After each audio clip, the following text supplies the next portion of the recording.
Bonjour frères et sœurs, je vous invite à vous tenir debout. Attendez un instant. Je vais présenter le sujet pour lequel je voudrais qu'on prie avant que nous nous tenions debout. Il y a 2 semaines, nous avons entrepris, mon équipe et moi, d'aller en campagne d'évangélisation. C'est pour cela que je n'étais pas là deux dimanches. Alors, j'ai eu l'occasion d'aller dans un village du pays Lélé. Et bon, on a fait le culte dimanche matin. Et quand bien même nous étions au milieu d'une nation qui n'est pas Mossi, eh bien, j'ai déploré, j'étais pas content du culte. Parce que le culte s'est déroulé du début jusqu'à la fin en Morée. J'étais obligé de prêcher en Morée pour être interprété en Lélé. Et là même, j'ai dû exiger qu'il y ait quelqu'un qui interprète. Que non, tout le monde parle Morée. J'ai dit non, mais tout le monde n'est pas Mossi.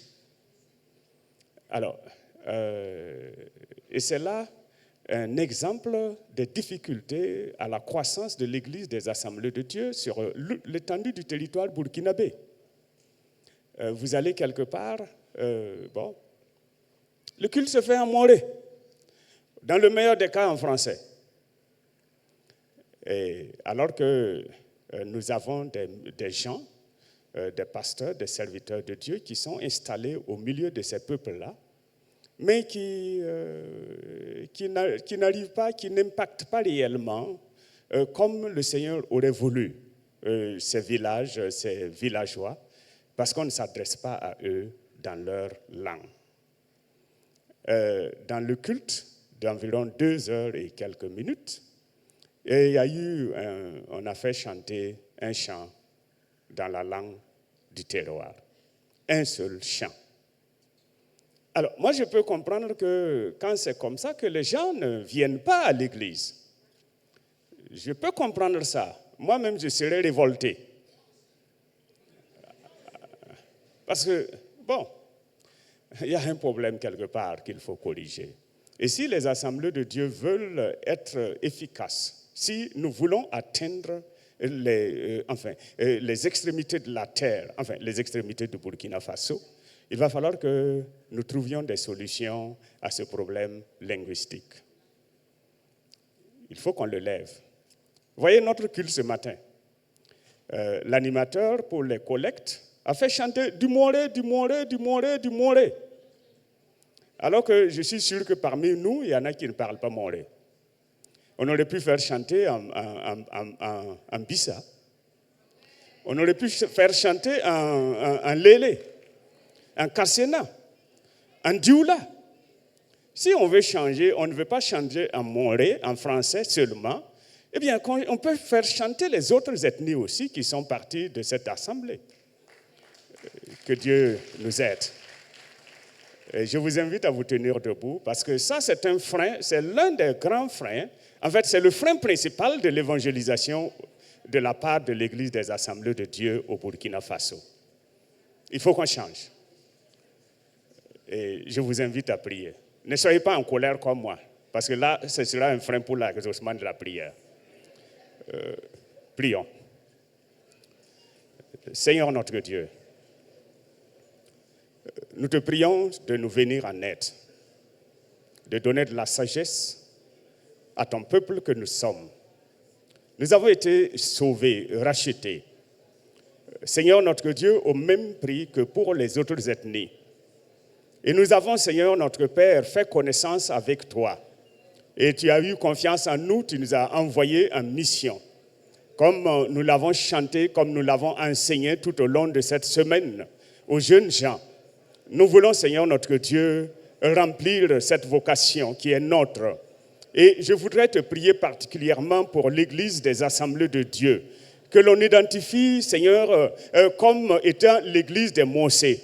Alors que notre Dieu, eh bien, d'autres personnes ont fait le sacrifice de leur langue d'origine pour nous apporter l'Évangile dans une langue que nous comprenons. Nous te prions de donner de la sagesse, de donner de l'intelligence, mais aussi de donner du vouloir, Seigneur notre Dieu, à nous qui sommes de cette génération, afin que nous aussi, nous puissions apporter l'évangile aux autres dans leur langue et que nous puissions, Seigneur notre Dieu, leur apporter la bonne nouvelle dans une langue qu'ils comprennent aisément. Seigneur notre Dieu, nous te prions de nous garder et de donner de l'efficacité à notre effort d'évangélisation.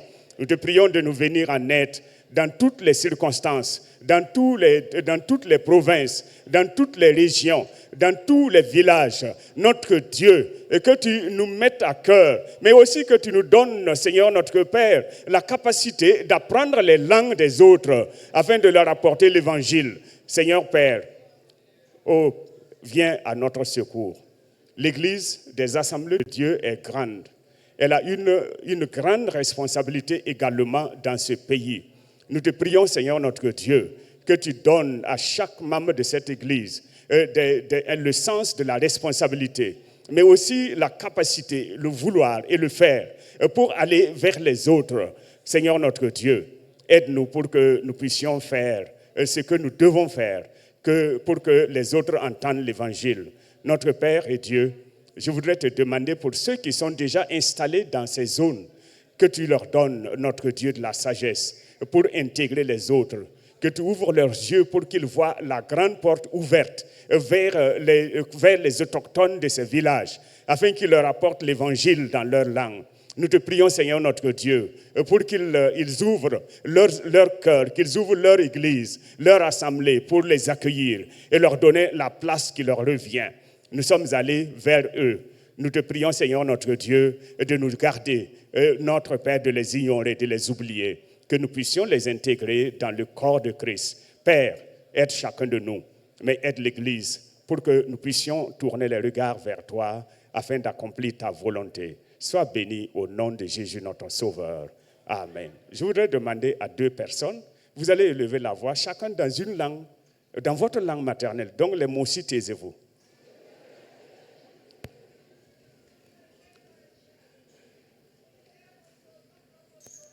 Alléluia.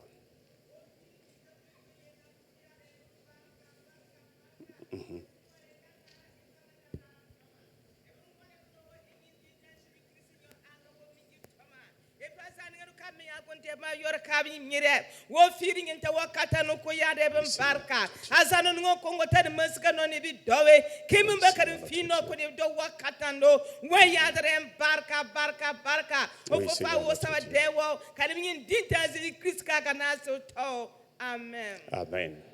Amen.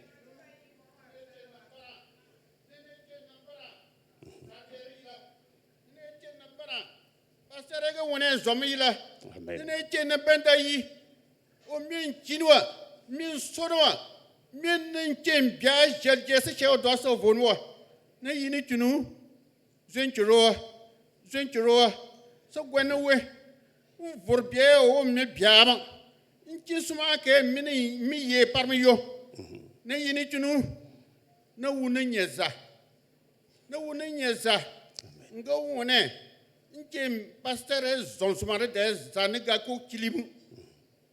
Vorum bia bien kiro lavo, o bilin kale, o bon kale, Jesse share mi yesu shomo, Jesse share maintenema, Jesse share vor. Yo nyin duiri jar wemo, dengi an wo polone, o makan pinyiri korentene, yin duiri jadendem korentene, ne yo nyin duiri jalila cho. Nene lolmo de Jésus Christ yelle c'est qu'il est gain we regane jerm biashanga de Jésus Christ yelle amina. Amen. Amen. Veuillez vous asseoir, que Dieu vous bénisse. Il est dit que devant le trône, il y aura, Jean a vu des peuples de toute langue, de toute tribu, de toute ethnie. Qu'il en soit ainsi. Travaillons à cela, que Dieu vous bénisse. Nous allons passer à notre psaume du jour, le psaume 53. Et je vais donc le lire. Psaume 53. Psaume 53. Et nous allons glisser pour cause de la semaine du MEP et nous reprendrons avec le psaume 119 à partir de la semaine du 4. Non. Au chef des chantres, sur la flûte, cantique de David. L'insensé dit en son cœur, il n'y a point de Dieu. Ils se sont corrompus, ils ont commis des iniquités abominables. Il n'en est aucun qui fasse le bien. Dieu du haut des cieux regarde les fils de l'homme pour voir s'il y a quelqu'un qui soit intelligent, qui cherche Dieu. Tous sont égarés, tous sont pervertis. Il n'en est aucun qui fasse le bien, pas même un seul. Ceux qui commettent l'iniquité ont-ils perdu le sens? Ils dévorent mon peuple, ils le prennent pour nourriture. Ils n'invoquent point Dieu, alors ils trembleront d'épouvante sans qu'il y ait sujet d'épouvante. Dieu dispersera les eaux de ceux qui campent contre toi. Et tu les confondras, car Dieu les a rejetés.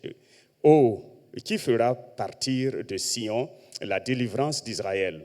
Quand Dieu ramènera les captifs de son peuple, Jacob sera dans l'allégresse, Israël se réjouira. Amen. Seigneur, merci pour ta parole. Nous prions que tu nous viennes en aide, que tu parles à chacun de nous, afin que nous entendions ta voix. Mais donne-nous aussi de vivre, de mettre en pratique cette parole. Que toute la gloire te revienne. C'est au nom de Jésus, ton Fils bien-aimé, que nous prions. Amen. Amen. Le psaume 53, ensemble avec le psaume 14, le psaume 50, le psaume 75, le psaume 81 et le psaume 95 sont classés sous la rubrique des cantiques instructifs qui contiennent des enseignements, des recommandations, des avertissements divins. Alors, nous lisons, je vous invite aussi à regarder le psaume 14, si vous ne pouvez pas regarder les autres, mais regardez aussi le psaume 14. Ils sont presque similaires. À quelques versets près, on dirait que c'est le même psaume. D'ailleurs, ce n'est pas étonnant puisque c'est le même auteur. Alors, nous allons donc rapidement considérer quelques enseignements, quelques choses, quelques instructions de ce psaume. Le verset premier, pour commencer. Le verset premier nous renseigne sur un certain nombre d'éléments. D'abord, l'auteur du cantique. Sur l'auteur du cantique, il est bien dit de David. Et David c'était un chantre, mais lorsque nous lisons les psaumes, nous nous rendons compte que parfois il a écrit, mais il n'a certainement pas procédé à la mise en musique, et ce n'est pas lui qui a chanté non plus. Mais on pourrait le considérer comme un parolier, quelqu'un qui écrit et qui laisse d'autres personnes composer la musique et qui accompagne et qui chante. Alors, donc, ce cantique est de David, comme c'est dit. Deuxième élément que nous retenons de ce texte, c'est que ce verset premier, c'est le profil des chanteurs. Le chanteur, il est dit que c'est le chef des chantres, le chef des chantres ou le chef du chœur. Alors, dans 1 Chronique chapitre 25, nous avons quelques indications, quelques éléments d'information sur ces chantres-là. La première des informations que nous pouvons percevoir dans ce texte, c'est que le chantre est un lévite. C'est un lévite. Et comme vous connaissez l'histoire d'Israël, il est dit que Lévi, la tribu de Lévi a été celle-là qui a été choisie par Dieu pour être consacrée exclusivement à son service. Et la consécration du Lévite était telle qu'il n'avait même pas d'héritage terrestre, il n'avait pas de portion dans le pays de Canaan. Il était entièrement consacré à Dieu.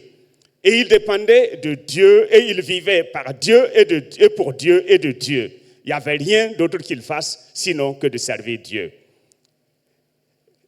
Alors, c'était donc, et il est dit dans ce passage de 1 Chronique, qu'ils étaient des fils d'Azaph, ils étaient soit des fils d'Éman ou de Jéduthun. Voilà donc, il fallait venir, il fallait être membre de ces grandes familles. Et David les a organisés. Il a organisé ces groupes de chantres lorsque vous lisez plus bas dans ce passage, il est dit ils étaient classés en 24 groupes de chants et chaque groupe était composé de 12 personnes, de 12 chantres. Alors, il est donc bon de mentionner cela pour que nous sachions que ne chante pas n'importe qui veut chanter, mais il fallait que ce soit qu'on soit entièrement consacré. L'exigence ici, c'est d'être entièrement consacré. Parce que la sainteté est de rigueur. Et quelquefois, à force de chercher à faire autre chose, à courir après ceci ou cela, on finit toujours par se souiller, par se salir. Alors, puis, l'autre indication, c'est qu'ils devaient être des prophètes. Ils devaient être des prophètes. Ils sont des prophètes, disent la parole de Dieu. Ils prophétisent. Donc, ce n'est pas, on ne chante pas pour chanter, et on ne fait pas les choses pour les faire, on n'anime pas, on ne fait pas des choses pour plaire, mais on prophétise. Et prophétiser, c'est avertir, c'est instruire, c'est déclarer, c'est enseigner, mais c'est aussi faire de la prédiction. Donc, il fallait prophétiser. Et il est dit que ces chantres-là étaient des prophètes. Puis, ils devaient jouer des instruments. C'était des musiciens, des instrumentistes. Ils devaient jouer eux-mêmes leurs instruments. Parce que c'est important de jouer. Parce que si on veut être efficace dans la composition, il faut jouer de l'instrument. Sinon, quelqu'un d'autre va faire ce qu'il en veut. Alors, ils devaient jouer soit la harpe ou même le luth, les cymbales, les flûtes, etc., etc. Toutes sortes d'instruments à cordes ou toutes sortes d'instruments à vent. Il y a donc nécessité pour celui qui voulait faire partie de ce groupe de chants dans la maison de Dieu, d'apprendre à jouer des instruments. Et dernier enseignement que je retiens, c'est qu'il devait être soumis. Il devait être soumis. Et là, c'est un problème. La soumission. Puisqu'il est dit au verset 2 de 1 Chronique 25, là, il est dit que, eh bien, il prophétisait sous l'ordre du roi David. Il prophétisait. Ce n'est pas que David ordonnait, disait ce qu'il fallait. Maintenant, toi, lève-toi, prophétise, dis ceci, cela. Ce n'est pas David qui déterminait le contenu du message, mais David il était au-dessus. Et s'il dit à un prophète, tais-toi, il se taisait. S'il dit à un autre, tu peux parler, il parle. Et c'est correct et c'est conforme à l'enseignement du Nouveau Testament, puisque dans 1 Corinthiens chapitre 12, lorsqu'il est question, il est dit que l'esprit des prophètes est soumis aux prophètes. David lui-même était prophète. Donc, il prophétise et il dirige. Il est celui qui supervise. Nous avons donc besoin de tels profils, de telles personnes pour le service de Dieu, pour le culte de l'Éternel. Il est important que vous et moi, nous rendions compte que cette organisation apportait quelque chose de bon dans la maison de Dieu. Et David l'a fait. L'instrument, le renseignement suivant que ce verset premier nous donne, c'est que ce cantique était chanté sur une flûte. C'était joué sur la flûte. Et la flûte est un des instruments les plus simples à porter, facile à transporter, mais quand même pas facile à jouer. Ceux qui l'ont essayé, beaucoup ont abandonné. Parce que vous soufflez dans un trou, et si vous n'êtes pas capable de composer, eh bien, ça sort de l'autre côté comme si vous aviez juste soufflé. Il y en a qui ont échoué, qui n'ont pas réussi. Mais la flûte, moi j'aime bien le son de la flûte. Je l'aime. Alors, donc, il jouait de la flûte. Et ce cantique particulièrement est joué sur flûte. Le verset, nous passons rapidement au verset 2. Eh bien, il est introduit par un nom, l'insensé. L'insensé. En d'autres termes, le fou, celui qui a perdu la raison, celui qui ne réfléchit pas comme les autres, qui ne voit pas les choses comme les autres. Un fou avait dit un jour à quelqu'un qui avait perdu ses écrous dans un caniveau, il dit, aïe, on a dit que moi je suis fou, mais je vaux mieux que certains. Parce que cet homme-là était arrêté, il ne savait même plus comment se débrouiller. Il a perdu toutes ses écrous dans le trou. Il en avait 4, il lui restait 3 roues debout et il était là, désemparé. C'était de nuit. Le fou qui était adossé à son mur et qui l'observait dit, mais toi là, c'est combien d'écrous qui sont tombés dans le trou? Il dit 4. Il y a combien de roues qui sont toujours sur le véhicule? 3. Mais et sur chaque roue, il y a combien d'écrous? 4. Mais enlève un écrou, tu montes et puis tu vas, demain matin tu viens à Fadoul, tu achètes tes écrous pour compléter. Alors, et puis il dit, mais on a dit que moi je suis fou, mais je vaux mieux que certains. Alors, mais l'insensé dit qu'il n'y a pas de Dieu. L'insensé dit qu'il n'y a pas de Dieu. Alors, ça c'est un problème. Celui qui dit ça, la Bible dit que c'est un fou. Dieu déclare fou quiconque dit que Dieu n'existe pas. Alors, il est donc, on peut le considérer comme un athée. L'athée, c'est celui qui dit qu'il n'y a pas de Dieu. Dieu n'existe pas. Il fait tout comme s'il s'efforce d'ignorer l'existence de Dieu. Mais ça, c'est généralement ces athées-là, ce genre d'athée ne vient pas dans l'Église. Puisque pour lui, il a enlevé Dieu de sa vie. Il ne viendra pas ici. Mais nous avons d'autres catégories, d'autres manifestations de l'athéisme au milieu de nous. Parce que même ce matin, je suis sûr qu'il y a des gens ici qui doutent de la puissance de Dieu, de la toute-puissance de Dieu. Ils se disent, est-ce que, Dieu, oui, il existe, mais aide-toi et le ciel t'aidera. Alors, si tu dois t'aider pour que le ciel t'aide, ça veut dire que tu doutes de la toute-puissance de Dieu, de la capacité de Dieu à t'aider, à te secourir et à faire ce qui est nécessaire pour toi. Il y a beaucoup qui sont des athées non confessants. Et là est le véritable problème.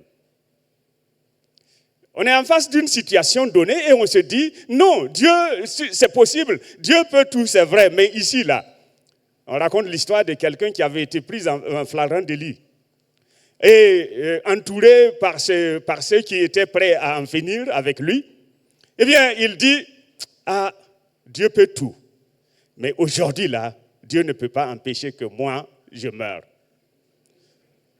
Et les autres, et Dieu a montré qu'il pouvait le faire. Les autres ont dit, ils ont tout simplement éclaté de rire et il a échappé. Dieu est tout puissant. Mais vous et moi, nous avons ce problème-là. Nous disons toujours Dieu, mais. Pourtant, en d'autres termes, nous pensons et nous croyons et nous agissons comme si Dieu était limité, Dieu était incapable de faire ce qu'il a promis. Or, si nous n'avons pas suffisamment de foi pour mettre Dieu à l'épreuve, eh bien, nous n'allons pas voir des miracles, nous n'allons pas voir la manifestation de la grandeur de Dieu dans notre vie.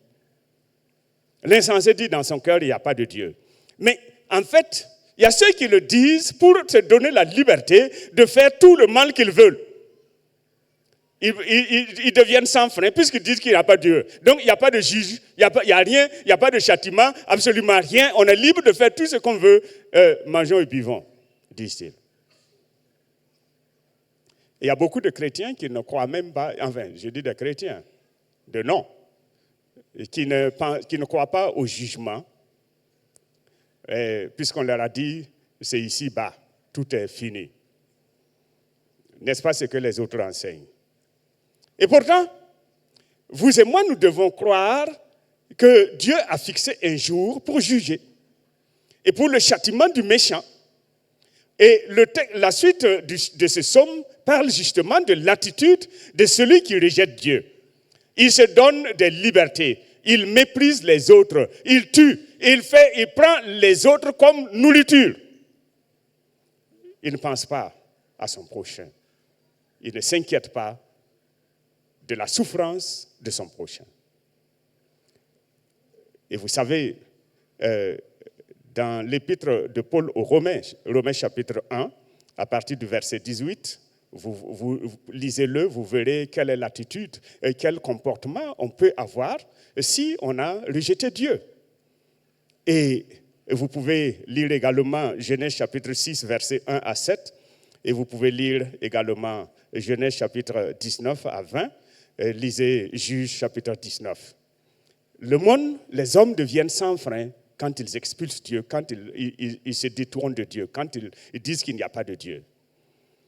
Mais il faut que celui il devrait savoir, et le texte se poursuit en disant que Dieu va juger. Dieu jugera.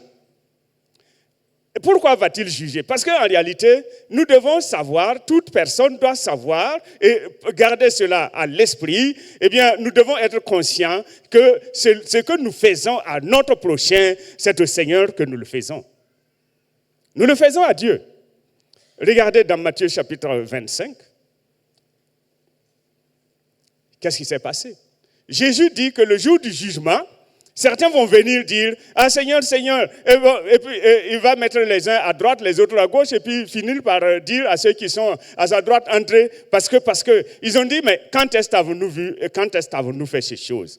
Et il va dire « Chaque fois que vous l'avez fait à un de mes frères, c'est à moi que vous les avez faites. » Et quand vous ne faites pas, eh bien il dira à ceux qui sont à sa gauche « Allez !»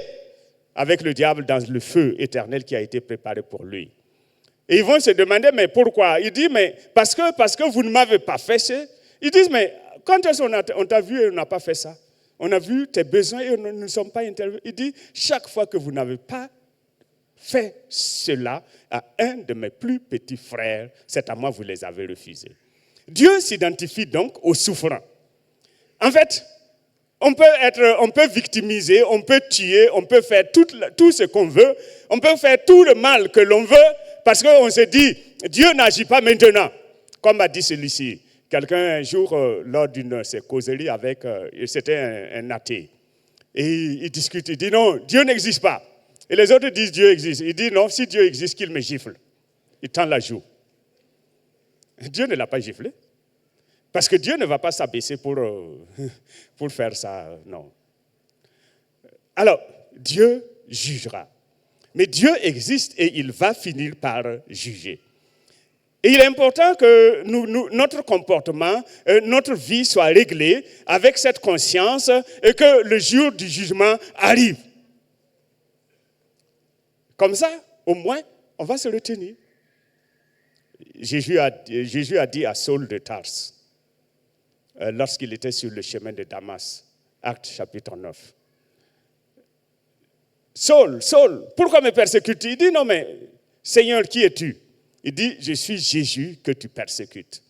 Et il est normal, il faut que, en fait, lorsque nous regardons un frère, que nous rencontrons une personne, regardons-la à travers Jésus-Christ. Malheureusement, nous ne connaissons pas tous suffisamment bien le Seigneur. Nous pensons à quelqu'un avec des cheveux lisses, mais ce n'est pas comme ça qu'il se présente toujours. Laissons à Dieu la liberté de choisir comment il va se manifester. Mais faisons à l'autre, traitons-le comme nous aurions voulu traiter le Seigneur s'il venait chez nous. Si nous le rencontrions, qu'est-ce que nous allions faire pour lui? Et ainsi, telle devrait être notre attitude vis-à-vis de notre prochain. Alors, le psaume se termine par une ouverture prophétique, puisqu'on parle de prophétie. Alors, cette prophétie, donc, concerne d'abord Israël en tant que nation, sa dispersion au milieu des nations, et qui est arrivée, les deux royaumes ont été dispersés. Le royaume du nord a été amené captif en Assyrie, et le royaume du sud, donc Juda, a été amené en Babylonie. Ensuite, ils ont été ramenés. Le retour a été annoncé par ce psaume et s'est accompli lorsque le peuple est revenu en Israël. Et troisième élément de cette prophétie, c'est la réunification des deux royaumes. Lorsqu'ils sont revenus, on n'a plus parlé du royaume du nord, on n'a plus parlé du royaume du sud. Ils étaient revenus en tant que peuple de Dieu. Ils étaient revenus Israël, le peuple élu du Seigneur. Voilà pourquoi le texte dit, eh bien, Israël se réjouira.